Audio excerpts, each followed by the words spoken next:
Merhabalar, kanalıma hepiniz hoş geldiniz. Kanalımdan selamlar, sevgiler sunuyorum. Evet, yine bir tığ işi örgü çalışması ile sizlerle birlikteyiz. Bu videomda sizlere tığ işi örgülerinize çok yakışacak güzel bir modelle geldim. Yeni bir tasarımla geldim arkadaşlar. Yeleklerde, şallarda muhteşem duracak bir model. Hemen şöyle modelin anlatımı için elimde bu şekilde Alize şal simli ipim var. Sizler dilediğiniz marka ip kullanabilirsiniz. Şöyle kalınlığını, inceliğini de göstereyim. Kalınlığı, inceliği bu şekilde 1.30 milimlik tığ kullanacağım. Buyurun Bismillahirrahmanirrahim diyelim ve başlayalım. Hemen tığıma ipimi sabitliyorum arkadaşlar. Lastik üzerine kuracağım modeli yelek yapmak isteyenler için burada 8 tane zincir çekip gitgelli olarak sık iğne yapacağız. Evet, 8 zincirimi çektim. Burada hemen ilk zincirimden sık iğne 1 2 3 4 5 6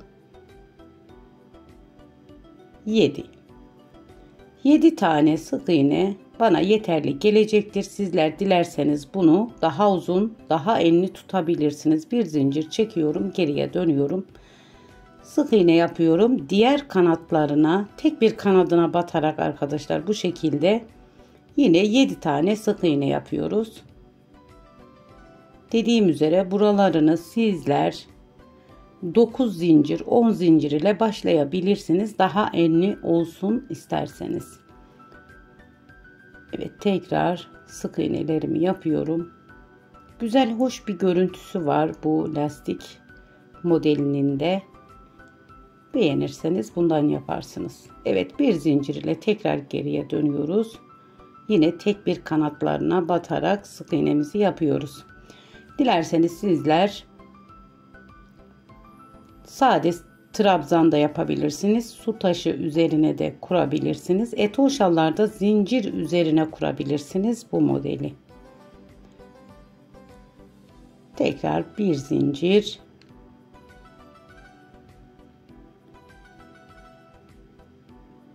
Bu şekilde gitgelli olarak istediğiniz uzunluğa gelene kadar yapabilirsiniz. Bu modeli kurabilmek için 4 ve 4'ün katları sık iğne sırası olması gerekiyor. Evet, ben bu şekilde biraz daha ilerletip geliyorum arkadaşlar. Evet, biraz ilerledim ben model gösterecek kadar. Hemen şöyle göstereyim. Söylemek istediğimi tekrar hatırlatmak istiyorum. Her bir modelimiz 1 2 3 4 diş üzerine kuruluyor. Yine 1 2 3 4, yine tekrar 1 2 3 4 kenar bantlarında eklemeniz gerekiyor arkadaşlar. Hemen başlıyorum. Burada birinci sıradan 2 3 zincir ile başlıyoruz. Tığımın başına ipimi alıyorum. Burada bir tane diş atlayıp hemen ikinci kısma üçlü bir trabzan, tekrar üçlü bir trabzan, 2 3 4 5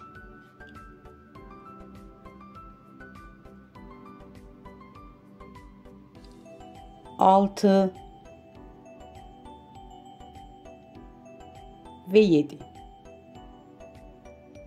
7 tane trabzan, üçlü trabzan yaptık. Bu şekilde yine de sayalım. 1 2 3 4 5 6 7 tane trabzandan sonra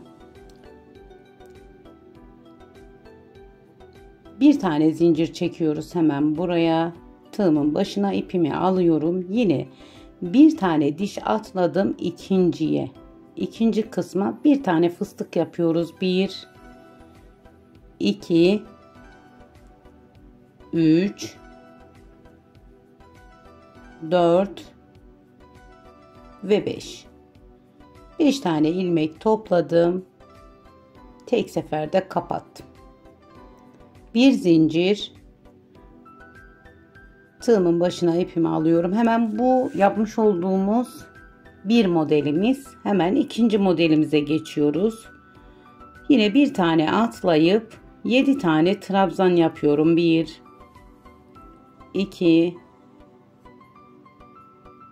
3 4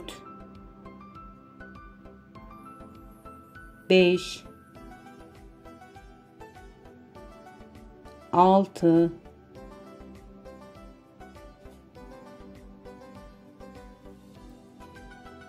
7.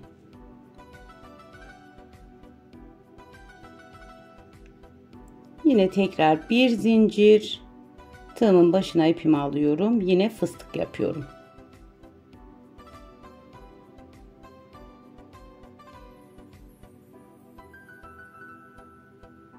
Tek seferde kapattım. Bir tane zincir, tekrar trabzan yapıyoruz. 7 tane trabzan üçlü. Birini bir, diğerlerini ikişer çekerek yapıyoruz trabzanlarımızı. 3 4 5 6 ve 7.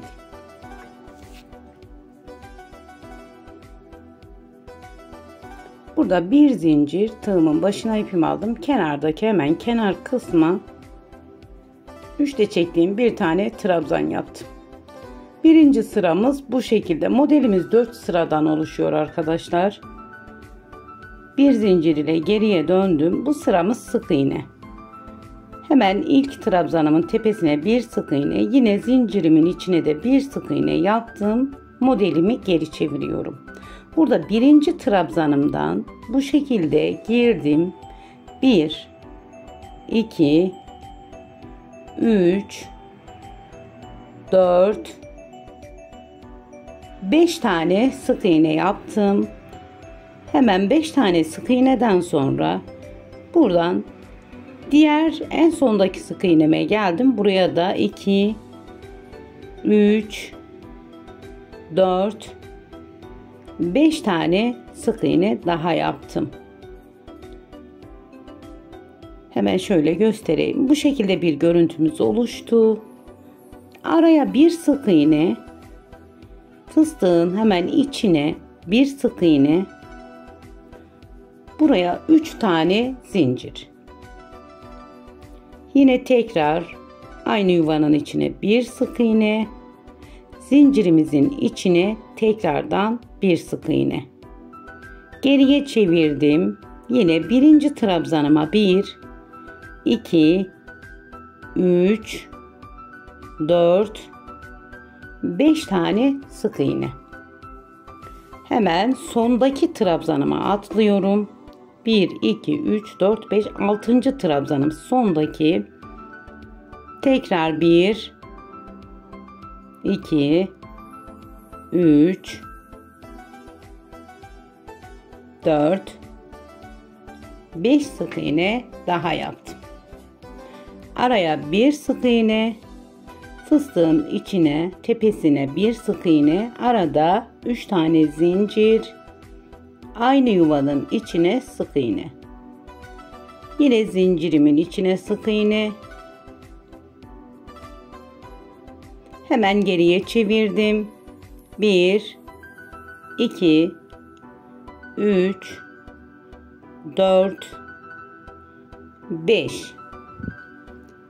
Tekrar diğer trabzanıma geçtim. Buraya da 5 tane sık iğne yapıyorum.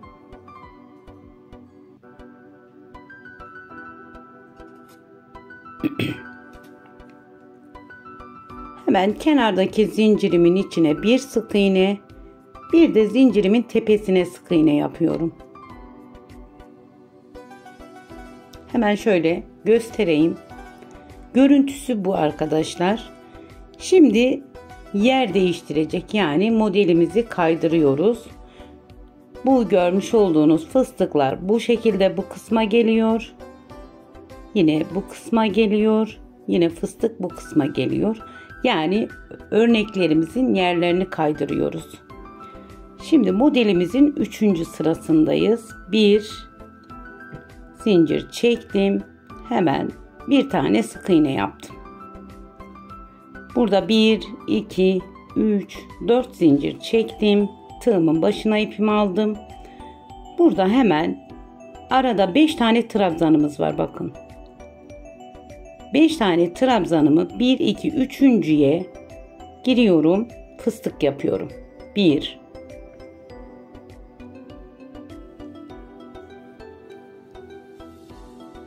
2, 3, 4, 5. 5 tane ilmek topladım. Tek seferde kapatıyorum. Arada bir zincir çekiyorum. Tığımın başına ipimi alıp 3 tane zincir çekmiştik. Hemen 3 tane zincirin içine 7 tane trabzan yapıyoruz arkadaşlar. 2, 3, 4, 5, 6, 7. Modelimizi bu şekilde kaydırmış oluyoruz.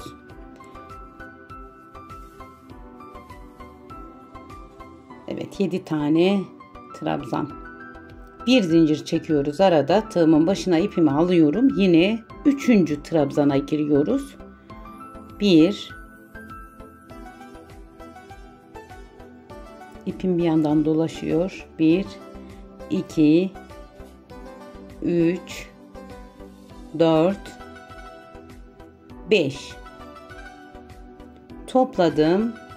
Tek seferde kapattım. Bir zincir. Yine 7 tane üçlü trabzan. 1, 2,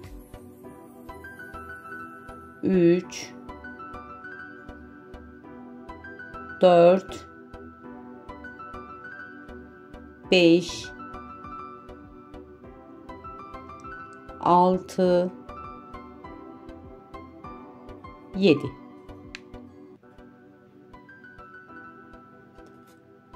Bir zincir, tığımın başına ipimi alıyorum. Burada en son yine fıstık yapıyoruz. 1, 2, 3, 4, 5. Topladım. Tek seferde kapattım. Burada 2 zincir çektim. Kenar kısmı olduğu için. Burada 4 zincir çekmiştik. Tığımın başına ipimi aldım. Buradaki ilk sık iğnemin tepesine 3'te çektiğim bir tane trabzan yaptım. Bir zincir, geriye döndüm. Bir tane sık iğne. Yine zincir içine 2 tane sık iğne yapıyoruz. 2 sık iğnemden sonra hemen tekrar fıstık tepesine bir sık iğne, 3 zincir. Aynı yuvanın içine tekrardan bir sık iğne, araya bir sık iğne. Yine tekrar trabzanımıza sık iğne yapıyoruz. 5 tane. 1, 2, 3, 4, 5. Hemen diğer kısma atlıyoruz. 1, 2, 3, 4, 5. Hemen zincir arasına bir tane sık iğne, fıstık tepesine bir sık iğne, 3 tane zincir, aynı yuvanın içine tekrardan sık iğne. Bir sık iğne daha yapıyorum zincire. Modelimi geri çevirdim. 1, 2, 3, 4, 5 sık iğne. Tekrar hemen bir diğer trabzanıma geçtim. 1, 2, 3, 4, 5 sık iğne. zincirime bir sık iğne, fıstık tepesine bir sık iğne, 1 2 3 zincir, aynı yuvanın içine sık iğne. Tekrar 1 2 üçüncüyü de zincir tepesine yaptım. Evet arkadaşlar, modelimizin tamamı bu. Hemen şöyle göstereyim. Bundan sonrası modelin tekrarı artık. Bir alt sırada ne yaptıysak aynısını yapıyoruz. Hemen buradakini bu kısma yapıyoruz. Yeni başlayanlar için hemen bir sıra daha göstermek istiyorum. Bu ikinci örneğimiz birinci sırası. Bir sık iğne yaptık. Burada 3 tane zincirimi çektim. Tığımın başına ipimi aldım. 7 tane trabzan yapıyoruz. İlk sırada yapmış olduğumuz gibi aynısını tekrar ediyoruz artık. 3'te çekiyoruz. Dilerseniz buradaki trabzanı sizler ikili de çekebilirsiniz. Daha hızlı bitsin, daha kolay olsun derseniz üçlü trabzan daha güzel oluyor.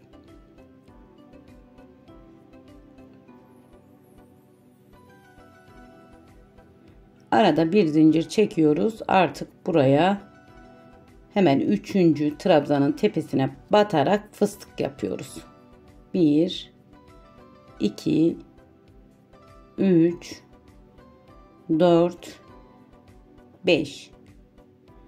Tek seferde topladım ve kapattım. Bir zincir arada. Yine 7 tane trabzan. Evet, 7 trabzanımızı yapıyoruz. 3 4 5 6 7. Arada bir zincir, fıstık. 1 2 3 4 5. Buradaki fıstığı sizler ipinizin kalınlığına, inceliğine göre ayarlayın arkadaşlar. Dörtlü de yapabilirsiniz, beşli, altılı da yapabilirsiniz. Evet, son örneğimi yapıyorum hemen. Bu sıramı biraz hızlı geçtim çünkü tekrarıydı arkadaşlar modelimizin.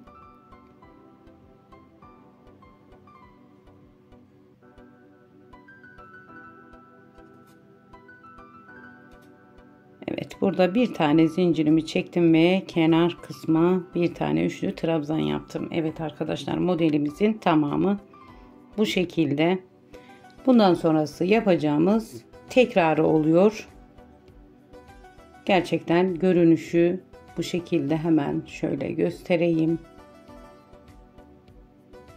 Artık bir üst sırada sık iğne geçiyoruz. Bunun üzerine hemen bu şekilde.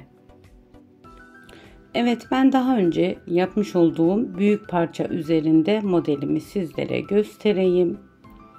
Evet, modelimin ilerlemiş hali bu şekilde arkadaşlar. Şöyle detaylı bir şekilde göstermeye çalışıyorum.